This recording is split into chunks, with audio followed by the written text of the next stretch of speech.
Welcome back to another courtroom breakdown, and today's case is a fascinating one. We're diving into the resentencing of People versus Marty Mitchell, a Michigan man back before the judge after the Court of Appeals ordered a remand. What's at stake? A possible change in prison time and a fierce debate between prosecutors and defense over how much force Mitchell really used during his arrest. Stay tuned because this one has conflicting stories, emotional pleas, and a final ruling that might just shock you. A resentencing on remand from the Michigan Court of Appeals in the case of People versus Marty Mitchell. It's filed 22-6430. Counsel, you want to state your appearances for the record, beginning with People? Melissa Goodrich, Wayne County Prosecutor. Good afternoon, Your Honor. Melissa Krauskopf on behalf of Mr. Mitchell. He's present here, seated to my right. Okay, good afternoon. And Ms. Krauskopf, have you had a chance to review the updated pre-sentence report and recommendations with your client? I have, Your Honor. It is largely the same as it was initially. I appreciate the department doing an update on what he has been doing since the court originally sentenced him. I will note that I have just one correction. It's going to be on what's labeled as page 2 in the updated evaluation and plan section. Okay. The second paragraph, Right. the sentence that begins, reportedly the defendant is on a list to enter the GED program despite a prior claim that he had completed his education. Mr. Mitchell indicates to me that that's not accurate. He's not on a list for any GED program and that he in fact has received a diploma already. So I'm not sure what that line is doing there, but I asked it to be stricken. Okay, so that he has completed his education previously, and I have high school diploma on the previous pre-sentence report. And that's accurate, Your Honor. Okay, so Agent Youngkin, I guess we just, it sounds like reported to you by the MDOC case manager, but it appears that they may have been mistaken. Can you strike the sentence that begins reportedly and describing the GED program? Just strike that sentence. Very well. Okay. Any other additions, corrections? Here's a critical legal moment most viewers might overlook. The defense is asking to remove a single sentence from the pre-sentence. Report something as small as a mention of a GED program. But in court, even small inaccuracies matter. A pre-sentence report shapes how a judge views rehabilitation progress and educational efforts. By clarifying that Mitchell already has a diploma, his attorney is essentially protecting him from being portrayed as untruthful or unmotivated. These technical corrections may seem minor, but they set the tone for how fairly the court evaluates a defendant's post-prison behavior. So that's individual's description of the offense. Nothing further, Your Honor. Thank you. Okay, Ms. Goodrich, any additions or corrections from the people? No, Your Honor. Okay, the advisory guidelines have been scored at 12 to 24 months. Ms. Krauskopf, any scoring challenges from the defense? No, Your Honor. I believe 12 to 24 months is accurate. Okay, and I did receive it. It came kind of out of order prior to the remitted tour and prior to the rescoring. The people did file an objection to OV-19 being scored at 10 points, arguing that it should be at 15 points. Ms. Goodrich, are you continuing that objection today? Yes, Your Honor. Okay, you want to go ahead with that objection? Your Honor, due to the amount of force that the defendant... Now the real legal tension begins. The prosecutor argues that Mitchell used force during his arrest, claiming officers had to break his window and that he kicked them, which increases the offense scoring under Michigan's guidelines. Why does this matter? Because scoring offense, variable 19 higher, from 10 to 15 points, can literally change his sentencing range. It's the difference between months of freedom or more time behind bars. What do you think, viewers? Should resisting arrest automatically mean a harsher sentence, or should it depend on intent and the evidence?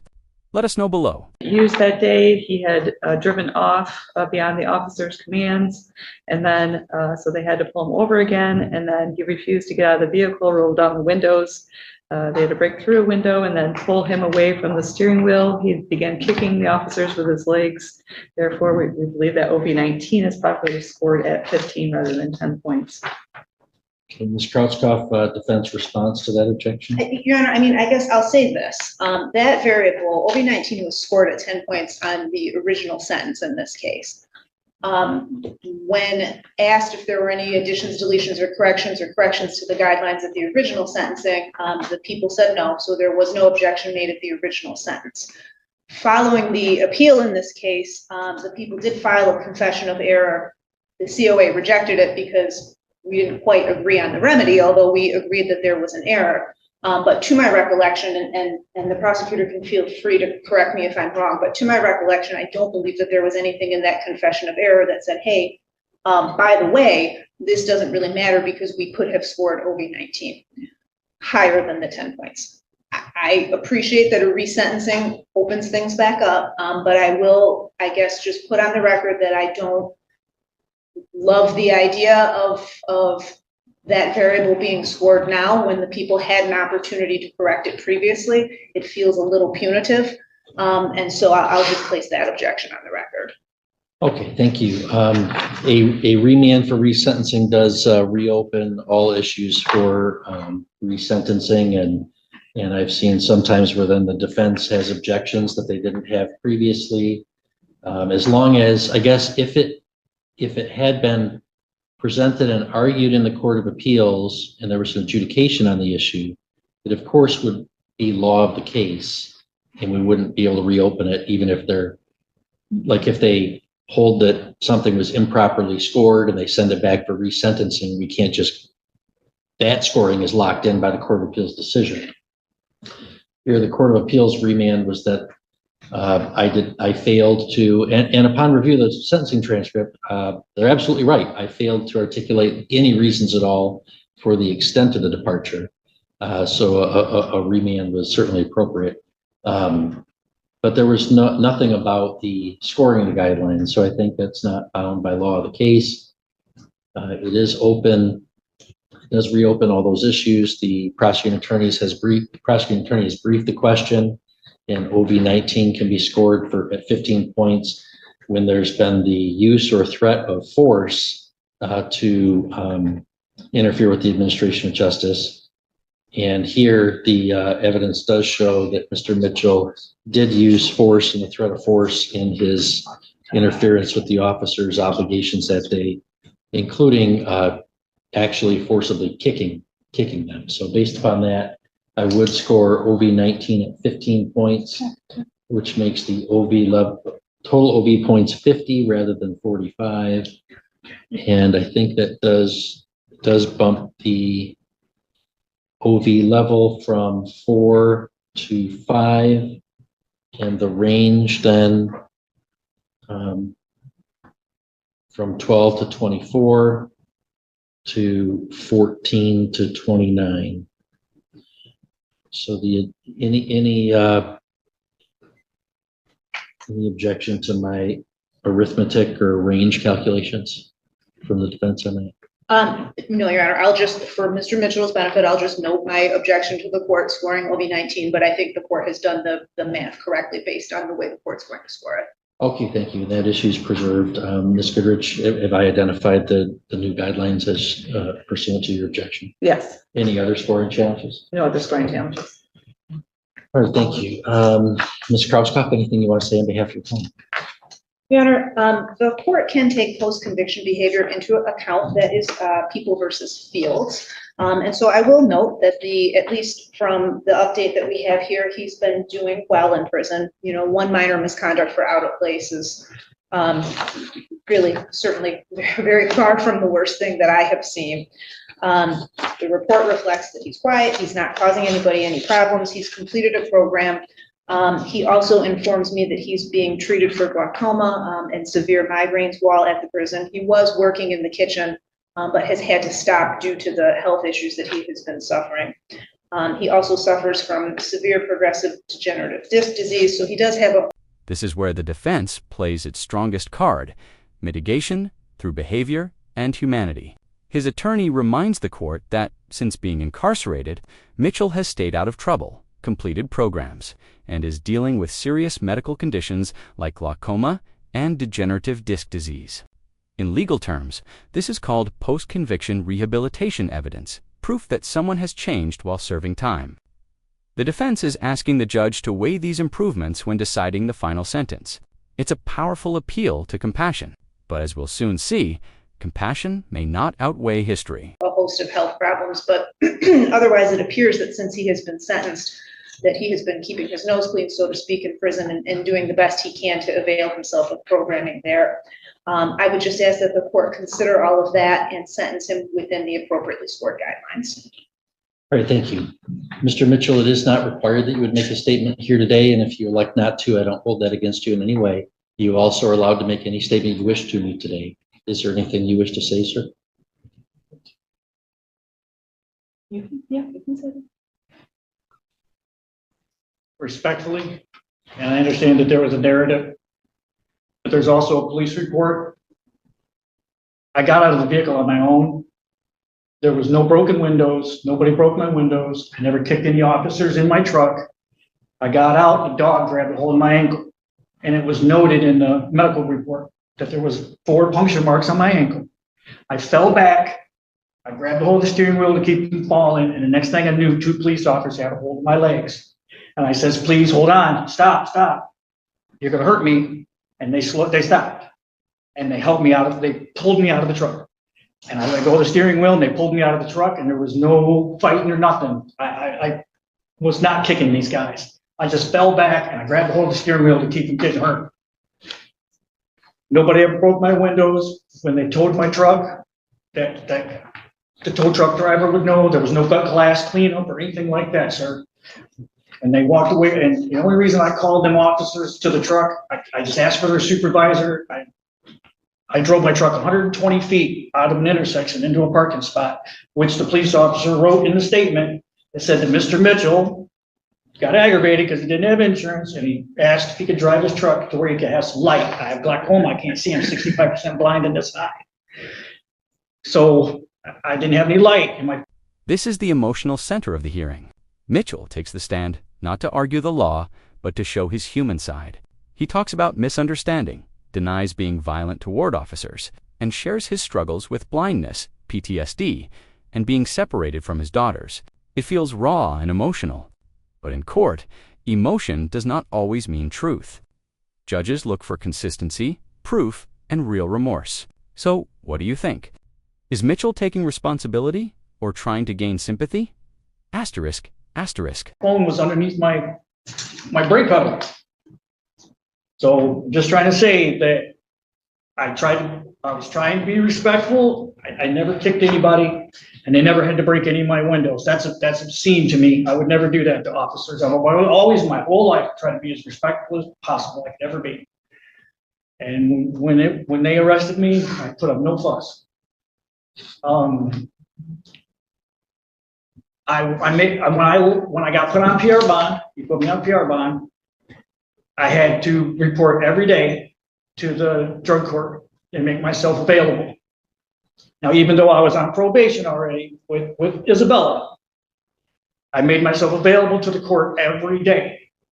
And at one point I was homeless and the VA ended up helping me get a place to live just before I got put into prison, okay? But I called the court every day and made myself available. No matter what, I would have went and got drug tested and anything else I needed to do. And my biggest thing was transportation because my truck got repossessed after this incident. Of course, all that. So, but I turned myself in. When I come back here to court, you said I had a problem with Isabella, I didn't report, and that was my violation, is not reporting. There wasn't any criminal activity or anything like that. No drugs, no alcohol or anything like that. It's just, it was a non-reporting issue, and it was because of transportation. I don't have any family, anything per se that was helping me.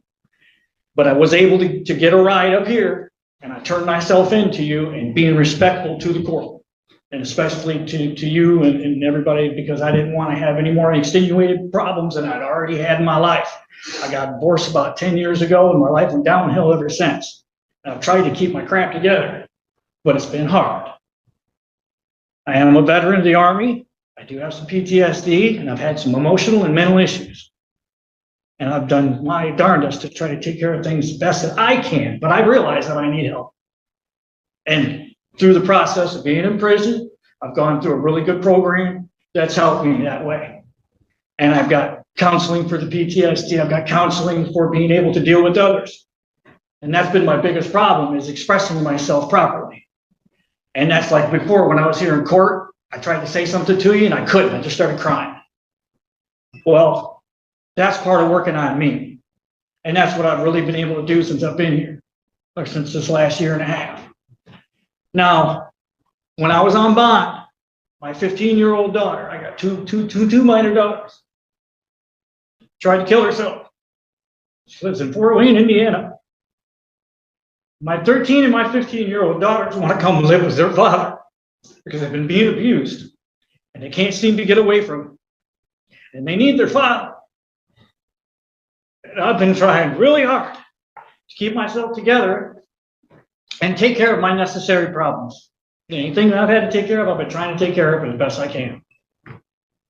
And I couldn't take custody of them while I was out on bond because I knew I had to come here and take care of this with this court. And I wasn't going to put my daughters through that more instability. So since I got put in prison, I've had no contact with them. My mother has, but they need their father. And I understand that I need to pay a debt to the state of Michigan for my actions. And that's why I'm trying to reiterate to you, I wasn't kicking anybody. They didn't bust my windows. And I'm sorry for having to drive my truck out of a busy intersection. And I went up 200 feet and parked it. I didn't run off. I went right where I told the young lady I was going to take my pickup truck to. But to make a long story short, I'm asking for community supervision. I will do everything you need me to do. I can take a drug test today. And you know as well as I do that drugs are available. And the people that do drugs, you can get drugs when you're in prison. Don't do that crap. Okay? I'll make myself available to you any way necessary. I will do a tether. I've been successful. I was successful on an alcohol tether for Isabella County.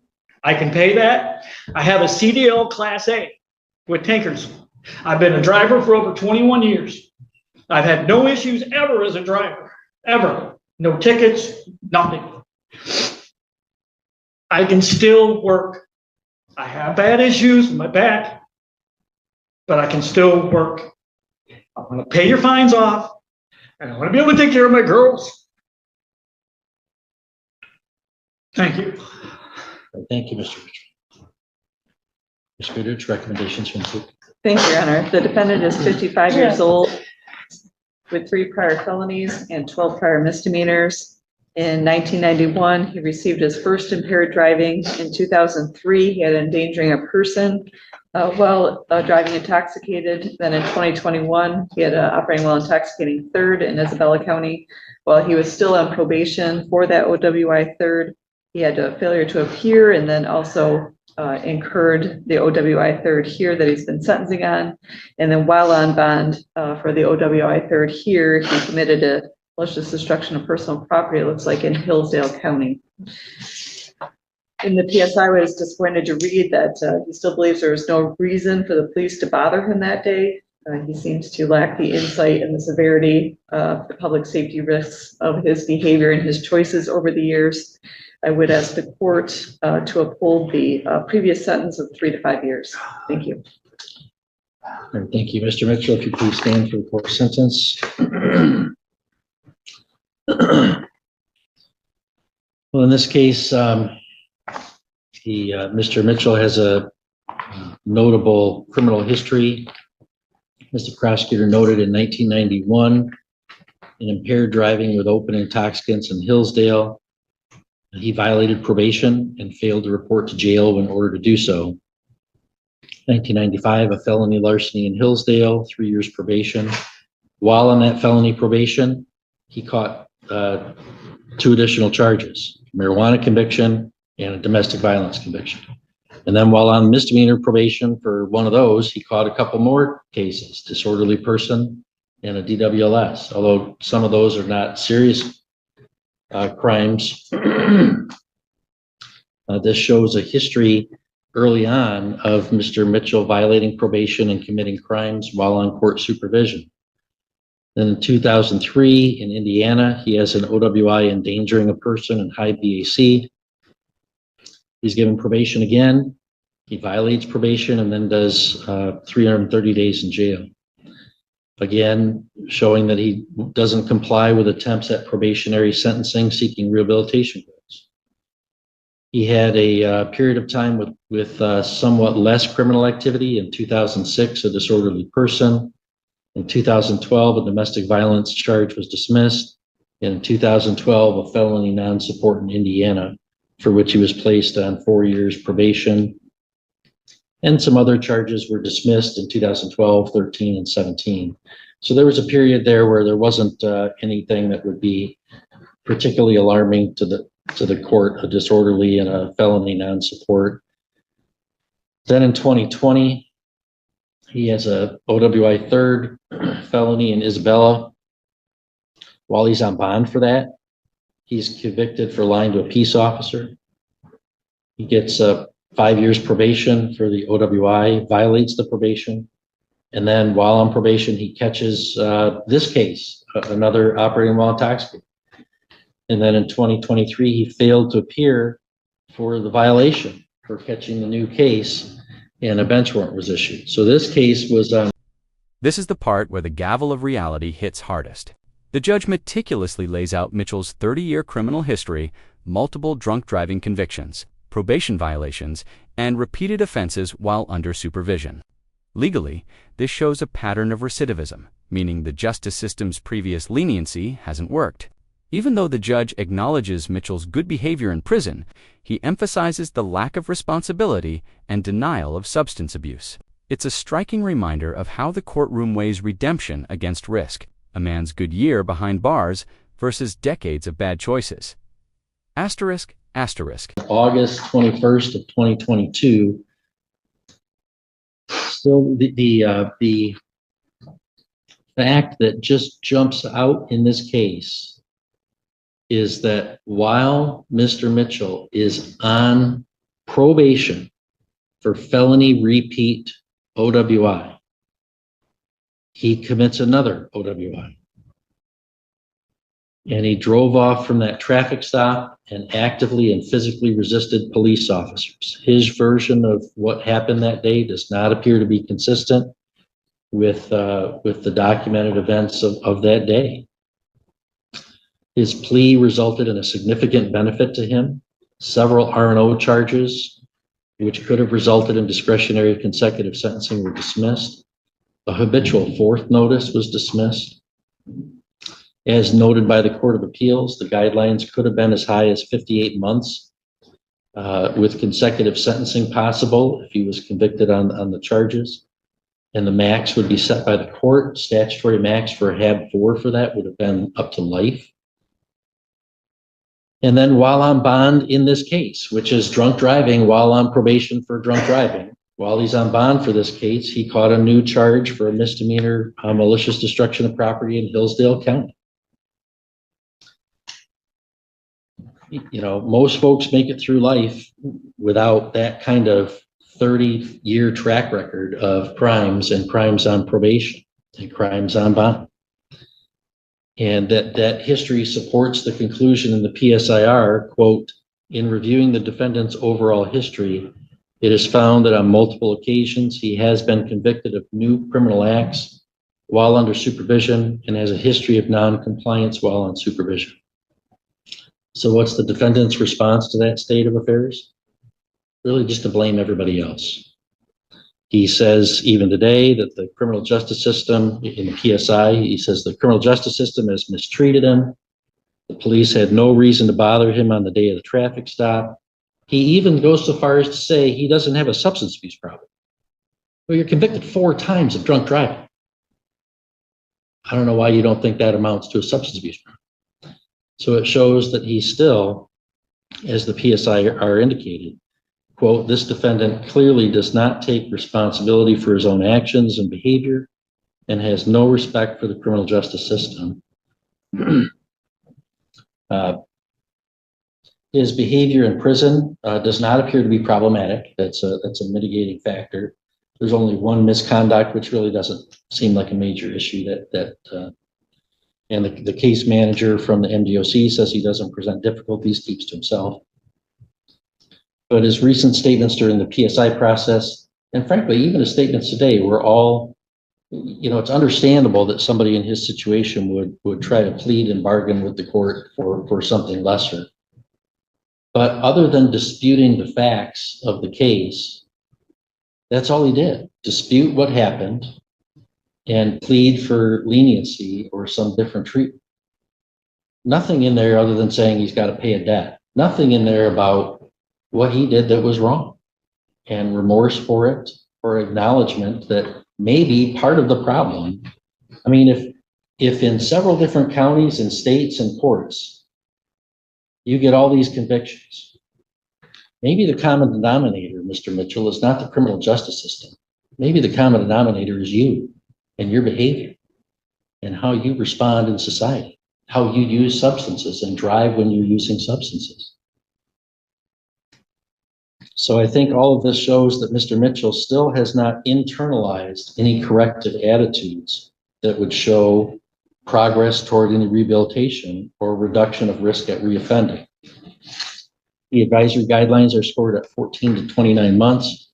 I continue to believe that those guidelines do not adequately take into account several things: the defendant's long history of non-compliance with attempts to rehabilitate him through probationary sentences, defendant's pattern of committing new crimes while on bond or while on probation, defendant's pattern of driving while intoxicated or impaired, especially the fact that he committed a felony repeat OWI while on probation for a felony repeat OWI. I mean, I can't state more strongly that is such a compelling factor in this case.